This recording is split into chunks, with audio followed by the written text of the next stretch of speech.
L'invité politique de la matinale LCI ce matin, Gilles Legendre, bonjour. Bonjour. Député La République En Marche de Paris, vice-président, porte-parole du groupe La République En Marche à l'Assemblée nationale. Dans un gros quart d'heure maintenant, Alexis Kohler, bras droit, secrétaire général de l'Élysée, bras droit d'Emmanuel Macron, sera entendu par la commission d'enquête du Sénat. C'est un moment important de toute cette affaire Benalla. Vous en attendez des clarifications de cette audition ? Écoutez, on entendra ce que Alexis Kohler a à dire. Ce qu'il faut affirmer de façon très claire, c'est que l'objet de la mission d'information du Sénat n'a rien à voir avec l'objet de la commission d'enquête de l'Assemblée nationale. Dans un premier cas, ils vont travailler sur 6 mois et principalement sur l'organisation des forces de police et de forces de sécurité. Nous, ce que nous voulons à la commission d'enquête, c'est comprendre ce qui s'est passé le 1er mai et notamment éclaircir les liens manifestement complexes et peut-être assez obscurs concernant l'organisation des forces de police ce jour-là. Et donc, c'est là-dessus que nous nous concentrons. Les 3 premiers jours de travaux de la commission d'enquête ont montré qu'il y avait 2 affaires dans cette affaire. Il y a d'abord la connerie, excusez-moi ce terme, d'un homme qui, Alexandre Benalla, fait une grosse bêtise, totalement condamnable, sanctionnable, qui a été sanctionné, et qui a été sanctionné même 2 fois. Et puis il y a une deuxième chose, c'est comment s'est passée cette manifestation, quels étaient les liens de certains policiers de la préfecture de police avec Alexandre Benalla, comment lui avait été accordée la possibilité d'intervenir. Et ça, c'est ça qu'il faut que nous creusions maintenant. C'est ça, et c'est à ça que va se consacrer la commission d'enquête de l'Assemblée nationale. Je sais pourquoi vous précisez ça quand je vous pose la question sur Alexis Kohler. C'est une manière de répondre à la tension extrême qui a eu lieu hier à l'Assemblée nationale, puisque l'opposition prétend que vous faites de l'obstruction et que finalement votre commission d'enquête à l'Assemblée nationale n'a plus aucun sens parce que vous refusez de nouvelles auditions. Pourquoi ne pas laisser finalement les nouvelles auditions avoir lieu ? En matière d'obstruction, je dois dire que les oppositions sont expertes. Ça, on sait ce qu'elles savent faire dans ce domaine.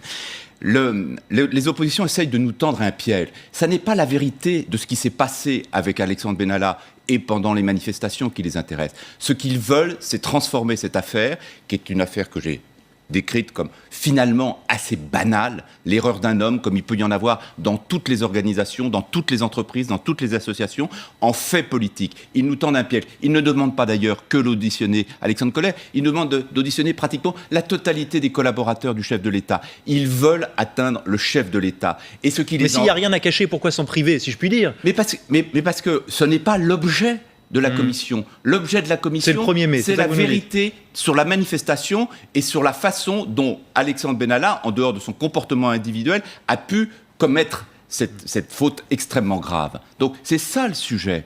Vous savez, Alexis Kohler, il n'a aucune responsabilité sur le fonctionnement de la maison Élysée.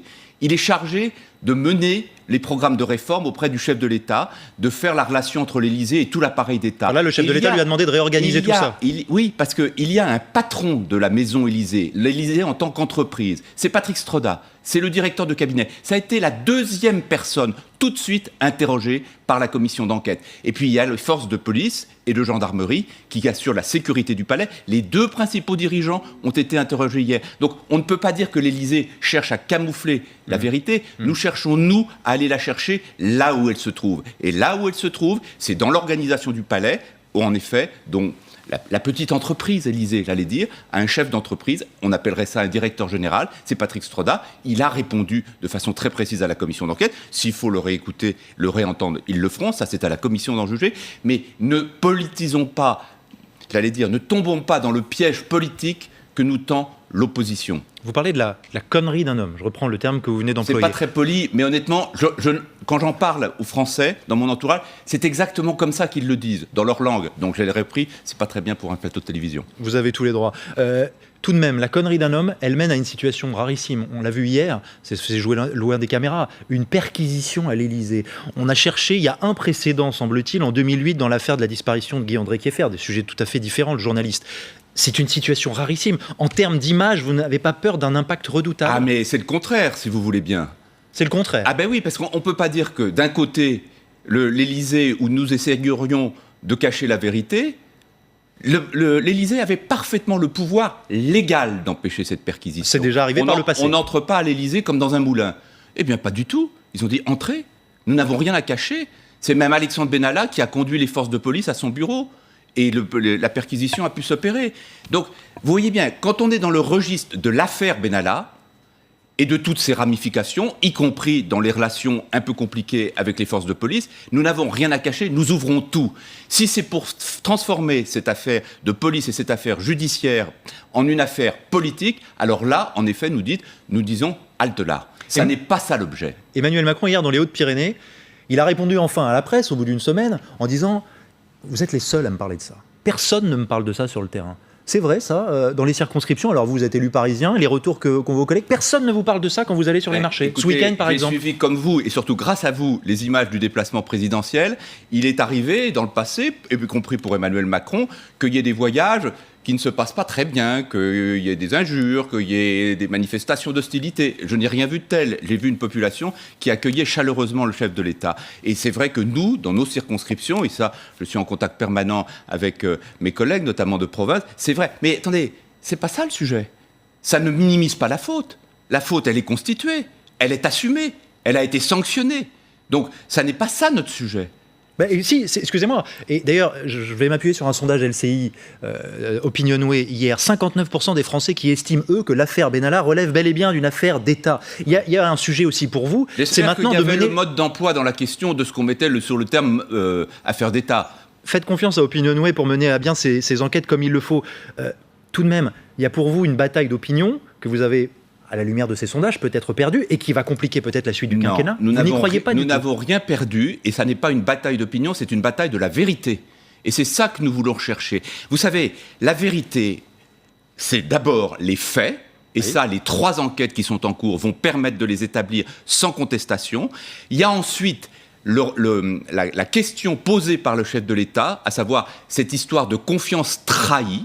C'est vrai que ce garçon de 26 ans avait fait preuve d'un grand dévouement pour l'ensemble de la campagne électorale, pour le président de la République. Et c'est vrai que le président peut s'estimer trahi dans sa confiance. Il l'a sanctionné, il en a été manifestement blessé, c'est normal. Mais derrière, il y a un enjeu politique qui n'est pas né avec l'affaire Benalla. Le vrai sujet, c'est que depuis 1 an, nos oppositions considèrent le chef de l'État et notre majorité illégitimes. Ils n'ont pas digéré la défaite cuisante que leur ont infligée les Français il y a 1 an. Et quoi, ils tiennent leur vengeance? C'est ça que vous êtes en train de dire? Oui, ils se disent, ça y est, on va y arriver. Ce sont des âmes tristes. Ils font leur plot sur les échecs de notre pays et sur les malheurs des Français.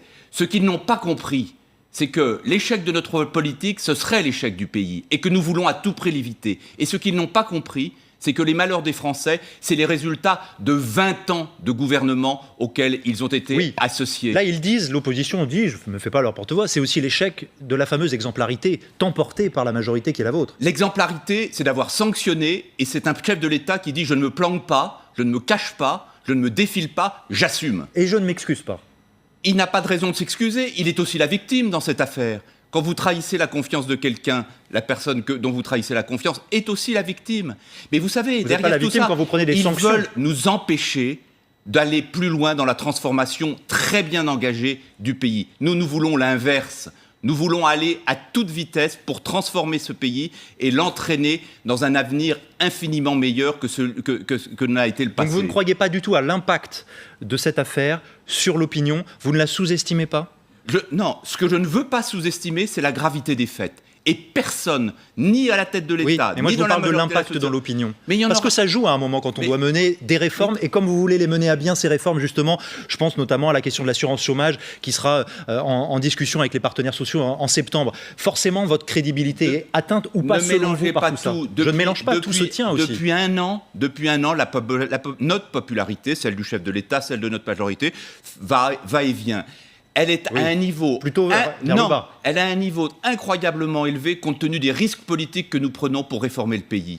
Et donc ça, là-dessus, nous ne bougerons pas. Nous avons voté hier, définitivement, un texte sur l'apprentissage et la formation professionnelle. À la rentrée, tout jeune qui veut devenir apprenti dans une entreprise pourra le faire.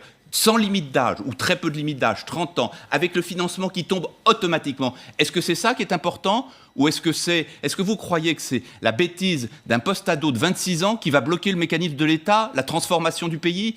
Nos concitoyens, vous savez, ils ne sont pas idiots. Ils ne nous approuvent pas en tout.